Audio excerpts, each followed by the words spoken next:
Again science and take के ऊपर आपके लिए एक और बेहतरीन क्वेश्चन लेकर आया हूं मैं, and it is technological sovereignty. Defence के ऊपर बात हो रही है। मेन आंसर राइटिंग में आप सभी का स्वागत है। What is the point which I am trying to make कि अभी इंडिया पाकिस्तान की वॉर आपने देखी, उससे पहले भी कारगिल वॉर, उससे पहले भी चाइना के साथ हमारी जंग, उससे पहले भी पाकिस्तान के साथ हमारी जंग। तो इंडिया टेक्नोलॉजिकली इतना तो एडवांस नहीं था, तो उसको रिलाय करना पड़ता था। इवन आज भी रिलाय करता है वो, ऐसा नहीं है। वो फ्रांस पर रिलाय करता है, वो अमेरिका पे भी रिलाय करता है, वो रशिया पर भी रिलाय करता है। तो टेक्नोलॉजिकली वो रिलाय कर रहा है आज भी फॉरेन पावर्स के ऊपर। पहले तो बहुत ही करता था, और तब हमें देखने को ये भी मिलता था कि हमारी मदद कई बार नहीं की जाती थी, हमारे से फेवर्स मांगे जाते थे, रेसिप्रोकेशन मांगी जाती थी। तब हमें रियलाइज होता है कि हमें इंडिपेंडेंट होना बहुत जरूरी है, हमें टेक्नोलॉजिकल सॉवरेनिटी गेन करना बहुत जरूरी है, specially in the field of defence. तो इसी कॉन्टेक्स्ट में आज मैंने सोचा कि आपके लिए क्वेश्चन लेकर आऊं जिसमें हम टेक्नोलॉजिकल सॉवरेनिटी की बात करेंगे, specially in the field of defence. Complete detail में हम इसके बारे में बात करेंगे। एंड ये जो आज हम डिस्कस कर रहे हैं, आप एज इट इज एग्जाम में ये सारे फैक्ट्स भी लेके जा सकते हैं, ताकि आपको पता लगे कि कैसे आंसर लिखा जाता है। तो ऐसा ही से कि जब आपको क्वेश्चन पूछा जाता है तो आपको 3 से 4 बार उस क्वेश्चन को पढ़ना है, एटलीस्ट 2-3 बार तो जरूर पढ़ो क्वेश्चन को, कीवर्ड्स को आइडेंटिफाई करो एंड फिर ब्लूप्रिंट डिजाइन करो कि इस पे मैं क्या क्या लिख सकता हूं, क्या लिखना चाहिए। अगर ये दिमाग में नहीं आ रहा तो अभी क्वेश्चन मैं आपको दिखाऊंगा, तब आपके दिमाग में आ जाएगा अच्छे से। Technological sovereignty is becoming central to India's national security strategy. What is the question? Technological sovereignty जो है, it is becoming central to India's national security strategy.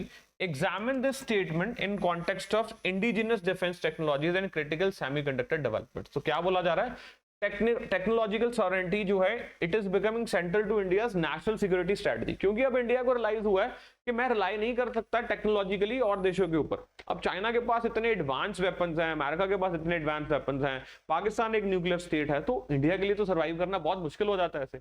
ऊपर से जो नेबर्स हैं वो भी होस्टाइल हैं, एंड फर्दर मोर कब तक हम दूसरों पे रिलाई करेंगे। तो हमने मेक इन इंडिया इनिशिएटिव के तहत डिफेंस जो है उसको भी बहुत बढ़ावा दिया। डिफेंस को भी हमने क्या किया, बहुत ज्यादा रिसर्च एंड डेवलपमेंट में पैसा लगाना शुरू किया, एंड डेवलपमेंट्स हमने की भी। अभी रिसेंटली आपको इंडिया पाकिस्तान जंग में देखने को भी मिला, ब्रह्मोस कंबाइंड डेवलपमेंट आपको वो देखने को मिली।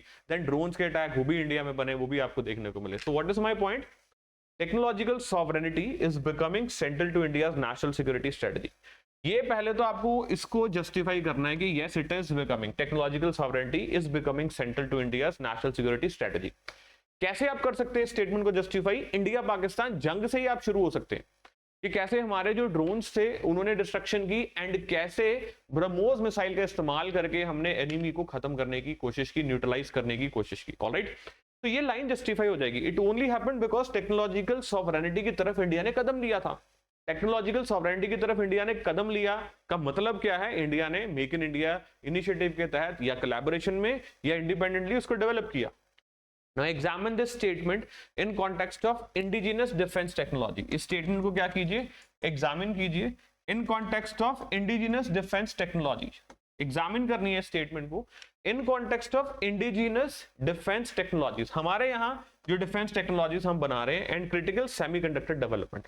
तो ये दो हिस्से अलग हो गए। सेमीकंडक्टर डेवलपमेंट की बात की जा रही है, इंडिजिनियस डिफेंस टेक्नोलॉजीज की बात की जा रही है, एंड उससे पहले technological sovereignty is becoming central to India, central to national security and strategy. इसको फर्दर हमें जस्टिफाई करना। I hope now it is clear के क्वेश्चन की डिमांड क्या है और हमें लिखना क्या है। So introduction.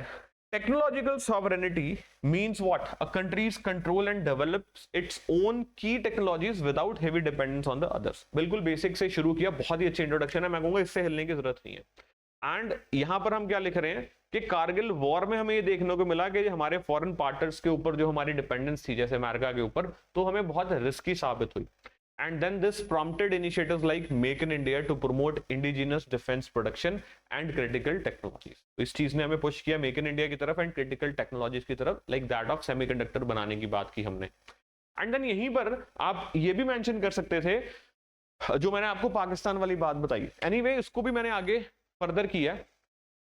तो India has made significant progress in developing home grown defence equipment. जो होम ग्रोन डिफेंस इक्विपमेंट्स हैं, इंडिया ने उसको सिग्निफिकेंटली क्या किया, प्लान किया है। BrahMos missile developed jointly by Russia but largely produced in India is a powerful supersonic cruise missile enhancing India strike capacity.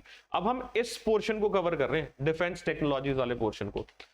Then indigenous platform such as Tejas fighter jets, Arjun tank, INS Vikrant aircraft carrier reflect India's growing technologies.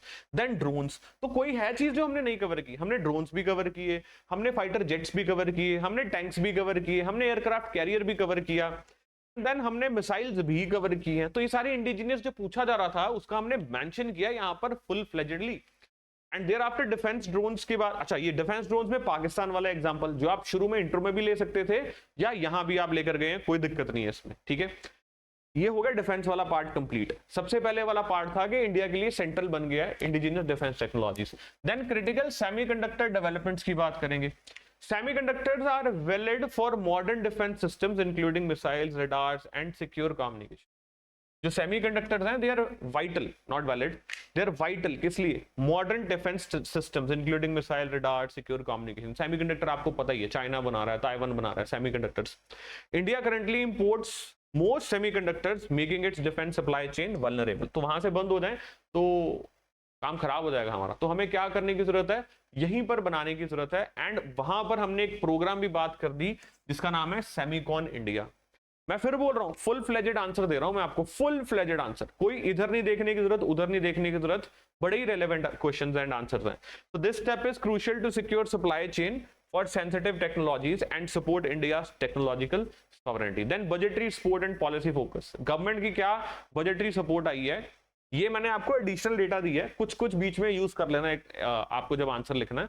तो मैं देख आ रहा हूं इसमें union budget allocated 6.81 lakh crore to ministry of defence. Okay, this was 9.53 increase over the previous, which was 13.45% of the total, which is 13.45. So आप सिर्फ इस line को भी याद रख लेंगे तब भी ठीक है कि कितना बजट का हिस्सा है और लार्जेस्ट शेयर बन रहा है अगर आप सारे सेक्टर्स में से देखेंगे। तो again make in India initiative के तहत जो मैंने आपको बोला, अगेन ये वाले आपको टारगेट्स मैंने बताए। डीआरडीओ के लिए again marking 12.4% increase over last year. Okay, ये डेटा है फॉर यू, ये स्पेशली मैंने दिया था ताकि अगर आप नोट्स भी लिख रहे हैं तो इसमें से एक एक लाइन उठा के डेटा लिख लेना, and that will be all for you. तो स्ट्रेटजिक इंपॉर्टेंस, अगर हम अचीव करते हैं टेक्नोलॉजिकल सॉवरेनिटी, इंडिया की रिलायंस कम होगी foreign parts, uninterrupted defence preparedness रहेगी इवन ड्यूरिंग जियोपॉलिटिकल टेंशन। जैसे इंडो पैसिफिक एरिया में टेंशन रह रही है, जैसे ईस्ट चाइना सी, साउथ चाइना सी में ट्रबल रह रही है, जैसे वेस्ट एशिया में ट्रबल रह रही है, जैसे अफगानिस्तान में ट्रबल रह रही है, जैसे हमारे नेबरिंग स्टेट्स में ट्रबल रह रही है, जैसे चाइना हमें स्ट्रिंग ऑफ पर्ल्स के तहत घेरने की कोशिश कर रहा है, जैसे चाइना के ambitious belt and road initiative project है, जैसे चाइना के पास 18,000 किलोमीटर तक 10 वॉरहेड कैरी करने वाली मिसाइल्स हैं, इन सभी को टैकल करने के लिए हमारे पास प्रिपेयर्डनेस नहीं है, तो हम कैसे चलेंगे? So very much important. So strong indigenous capabilities support India's emergence as a global power and contributes to the national security. And then you have a conclusion on a better note.